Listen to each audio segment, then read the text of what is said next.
हिमाचल प्रदेश के पूर्व मुख्यमंत्री जयराम ठाकुर हमारे साथ बातचीत करने के लिए मौजूद हैं। सबसे पहले सर, दिल्ली पहुंचे हैं और दिल्ली विधानसभा चुनाव का बिगुल बज चुका है। ऐसे में आपकी क्या भूमिका रहेगी प्रचार प्रसार को देखते हुए, और कौन जीत रहा है, क्या लग रहा है? देखो, दिल्ली में तो इस बात को लेकर जो संदेश है, संकेत है, बड़ी साफ है कि भारतीय जनता पार्टी की सरकार बनने वाली है। और जहां पार्टी के प्रचार की दृष्टि से जब पार्टी फैसला करे कि कहाँ किसको करना है, उन सारी चीज़ों को लेकर के तब की बात है। लेकिन आम आदमी पार्टी के इस दौर से अब दिल्ली की जनता बाहर निकलना चाहती है और निश्चित रूप से निकलेगी भी। सवाल ये कि जिस तरीके से आपका एक हमने प्रेस नोट देखा कि आपने कई सवाल उठाए हैं कि हिमाचल के मुख्यमंत्री ने अपने जो वादे किए थे वो पूरे नहीं किए हैं, उसके संदर्भ में क्या कहना चाहेंगे? नहीं, देखो, वो तो हकीकत है, वो सच्चाई है, इस बात को हमको मान करके चलना पड़ेगा। पूरे हिमाचल तो जानता ही जानता, लेकिन अब पूरा देश जानने लगा है। और गारंटी के नाम पे अगर कहीं जिक्र होता है तो हिमाचल का जिक्र करते हैं। आदरणीय प्रधानमंत्री जी भी जिक्र कर रहे हैं, गृह मंत्री जी भी, हमारे पार्टी के राष्ट्रीय अध्यक्ष। क्योंकि जिस तरह से फजीहत हिमाचल प्रदेश में गारंटी देने के बाद कांग्रेस की सरकार की हुई है, शायद ही कहीं इस प्रकार के हालात बने हैं, कई परिस्थिति बनी है जो हिमाचल प्रदेश में बने। तो इसलिए इन सारी बातों को लेकर के मैं सिर्फ इतना ही कहना चाहता हूँ, कोई गारंटी हिमाचल में पूरी नहीं हुई। महिला और जब पूरी नहीं हुई तो बार बार महिला की अगर बात कर रहे हैं तो वो बोल तो रहे हैं, लेकिन हुई नहीं है ना। क्योंकि हम वहाँ पर रहते हैं, जिस बात को हिमाचल की सरकार ने भी स्वीकार किया। अभी हाल ही में एक मंत्री ने उनके बयान दिया प्रेस कॉन्फ्रेंस करके कि ये संभव नहीं है कि 18 से 60 साल की महिलाओं को 1500 रुपये दिए जाएं। वर्तमान जो फाइनेंशियल हालात, हमारी आर्थिक परिस्थिति हिमाचल प्रदेश की है, उस स्थिति को उन्होंने खुद ही बयान किया है। तो इसलिए मुझे सिर्फ इतना ही कहना है कि एक भी गारंटी पूरी नहीं हिमाचल प्रदेश में। और आप अंदाजा लगाइए, हिमाचल में 300 यूनिट बिजली फ्री देने की बात कही थी।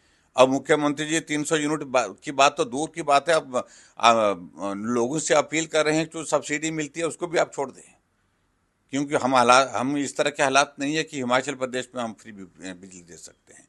तो इन सारी बातों को लेकर के लोग अब पूछ रहे हैं कि आखिरकार जो गारंटी आपने दी थी, 5 लाख नौकरी के लिए 5 लाख नौकरी की बात कही थी, और 5 लाख नौकरी की बात कहने के पश्चात हिमाचल में उल्टा जो है, अभी हाल ही में जो नोटिफिकेशन किया है, जिसमें 2 साल से खाली पद सारे समाप्त कर दिए, 1.5 लाख पद समाप्त कर दिए। जो ओपीएस की अगर बात करते हैं हिमाचल प्रदेश में, उसमें भी अब कह रहे हैं कि ओपीएस के बजाय जो है, जो केंद्र सरकार ने यूपीएस की स्कीम शुरू उसको ऑप्ट करें। ऐसे हालात बन गए हिमाचल प्रदेश में। और आउटसोर्स कर्मचारियों को जो है वो भर्ती, जो वो तो कोर्ट ने रोक दिए, लेकिन जो अभी तक जो लगे हैं उनको 6 महीने से तनख्वाह नहीं, सैलरी नहीं मिल पा रही। ये हिमाचल की स्थिति है वर्तमान में। एक सवाल आपसे पूछना चाहूँगा, जो राज्यपाल और जगत नेगी के बीच में चल रहा है, इस विवाद को आप कैसे देखते हैं? क्योंकि एक राज्यपाल की एक गरिमा होती है। देखिए, एक संवैधानिक दायित्व पर है और वो उनको समझना चाहिए। राज्यपाल केंद्र के प्रतिनिधि हैं, एक संवैधानिक व्यवस्था के अनुरूप है वहाँ पर, और इस बात को वो बहुत हल्के में ले रहे हैं। और मंत्री जी को एक आदत पड़ी है किसी के खिलाफ कुछ भी बोलने की। हमें उसमें लोकतंत्र में बोलने का अधिकार है, लेकिन राज्यपाल के बारे में टिप्पणियां करना, उनके बारे में प्रेस कॉन्फ्रेंस करके उनकी आलोचना करना, उनके सारी चीज़ों को लेकर के, तो मैं समझता हूँ बहुत दुर्भाग्यपूर्ण है।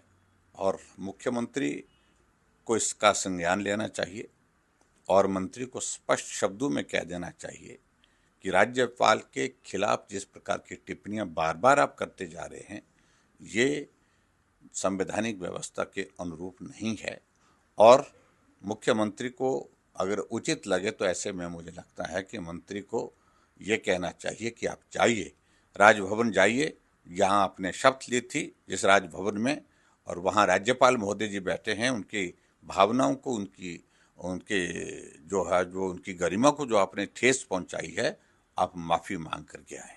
धन्यवाद बातचीत करने के लिए। तो आप सुन रहे थे हिमाचल प्रदेश के पूर्व मुख्यमंत्री जयराम ठाकुर को, जिन्होंने न्यूज़ 18 के साथ खास बातचीत की। दिल्ली से मैं रवि मिश्रा, न्यूज़ 18।